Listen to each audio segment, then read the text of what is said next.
Hi and welcome back to my channel. This is Quest for Faith and my name is Brian. Today we're going to be looking into what has been the most difficult part about joining the Catholic Church for me and my family. So please like, share, and subscribe, and let's get into this.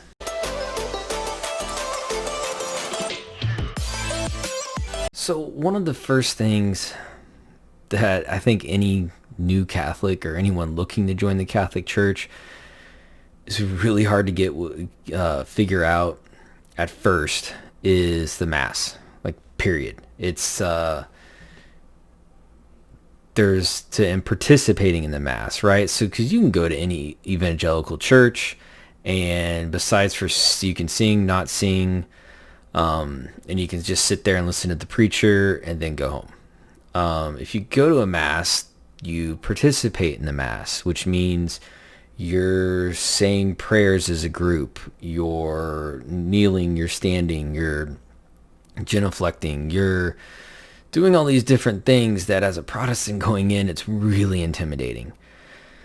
And even now, like, I've been going for over a year and year and a half, right? And there's still sometimes in the Mass and I'm like, don't have that one down yet. Or sometimes the priest will say something and everyone will dive right into a prayer that they know. And I'm like, what was that? It's really good if you have a Missal, which you can get those that'll kind of walk you through the Mass. And I always forget to bring mine. Like, I still need it after a year and a half. So, that's definitely one of the first things that's top of mind that was really difficult. The next really has to do with adopting to the Catholic life. It's not just going to church on Sunday. I mean, if you're really living a Catholic life, and I'm still not fully there yet, it's praying the rosary every day, reading your Bible daily, doing devotionals, going to adoration, going to confession at least once a month. It's this whole process, and even for kids, it's a new thing too, because when they're going through religious ed, they're learning the Catholic faith and learning Christianity, and it's just completely different than going to a Sunday Bible school with the Protestant churches, even how I grew up and what my kids grew up doing, because most of those, it's you go to Sunday school, you get a little treat, you might sing a song or two, you'll have one Bible story, and then you're done. Like, they're really doing faith formation classes, even in kindergarten and first grade. And that's definitely been a challenge. And it's a welcome challenge because it almost puts structure in your life and it centers it around Christ for you. It's not the idea, well, I go Sunday. That's all you do is you go to Mass on Sunday, right? I'm seeing it as a good thing, but it's really hard to adopt to that. And even with Lent and how serious Catholics take Lent, and last year was our first year doing Lent as a family, and we did nightly rosaries every night as a family, and we're gonna continue to try and do that regularly as a family. But it's definitely different not having meat on Fridays. I still forget. Even, I mean, typically, like, it's really during Lent you don't have meat on Fridays, but that used to be kind of a thing all year long, and I think until Vatican II, that you never ate meat on Friday. And I always forget because I'm good, like, dinner's planned, we're gonna have fish, and but lunch I'll go in the kitchen and grab something. Before I know it, I'm eating some nachos with some ground beef, and I'm halfway through eating and I go, oh, it's just not ingrained in me yet. So those are two of them. The next I would say is dealing with friends and family. being in the United States, it's predominantly either non-religious people or Protestant. And the idea that you would go from Protestant to Catholicism to a lot of people is just hard to put around. With my family, I've had some support. I had an aunt that first family member to ask me why. And so I kind of did a brief overview of my journey.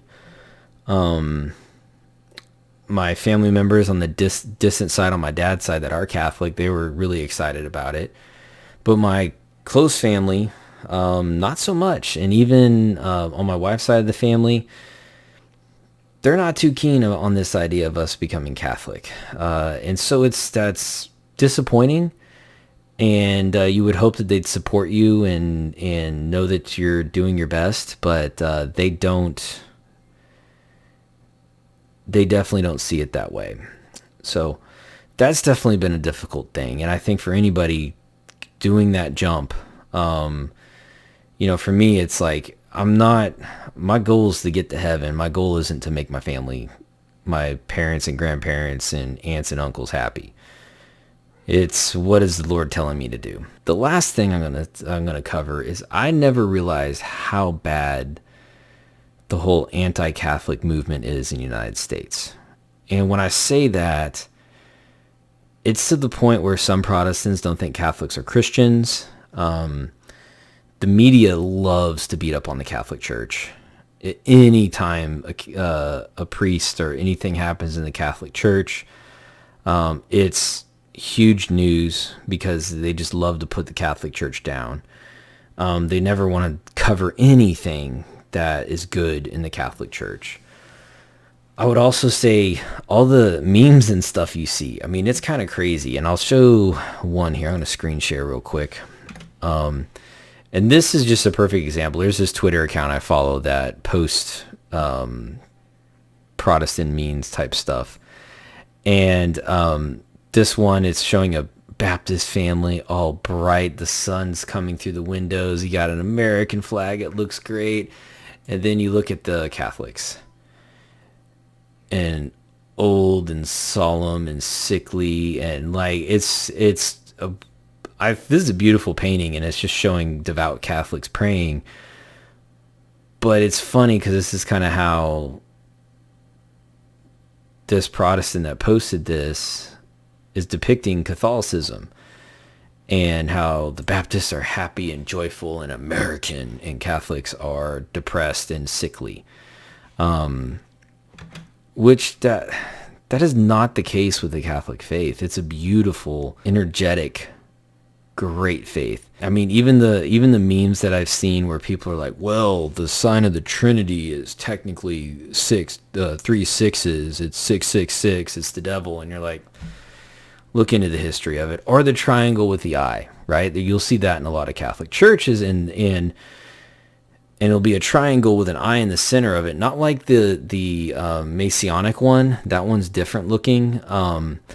But before the Trinity symbol came about, and that really came from converting Ireland and taking taking that symbol of the Trinity and making it into what it is today. But it used to be that the first sign of the Trinity was a triangle with God's all-seeing eye, right? God sees and knows everything, and it's the Father, Son, and the Holy Spirit. And that was a symbol to represent the Holy Trinity. But people today take it as, see, they're just like Satan worshipers, and it's really hard to deal with. But for me, it was motivation to really look into these claims because I was going through the process of RCIA. I was seeing all this backlash from friends of mine, and they'd post stuff online like this, and then I'd research it, and I'd find out I haven't found one yet that somebody's put that was correct. Like even there, I saw one where it's like, their satellite in Arizona is named Satan. No, it's not. They're in a facility where they own one telescope, not satellite, telescope. And there is something on that same mountain that's owned by a completely different organization and company that has the abbreviation SATAN. But it's not the Catholic Church. They don't own that. That's someone else. And so just because it's on the same mountain, they're using that as fuel for the fire of preaching this Catholic hatred. To me, when I look at the world's against the Catholic Church, now, don't get me wrong. There's plenty of issues, big issues going on in the Catholic Church. This might really be one of the most trying times to be Catholic. I think it is. But the fact that the entire world is against the Catholic Church, it seems, at least in the United States. I don't know about in Europe and other places. But considering all these Catholic churches are being burned across Europe and all that stuff, I would say the entire world. It makes me think there's something to this. If the world hates this, I'm not from the world. I'm from the city of God, right? So I need to dig further and look into this. And so those are just kind of a few things that have been really difficult for me and my family of becoming Catholic. So if you're a convert or anything, please comment below on your experiences. I'd love to have a conversation in the comments below. Again, please like, share, and subscribe, and I'll talk to y'all later. Have a good one.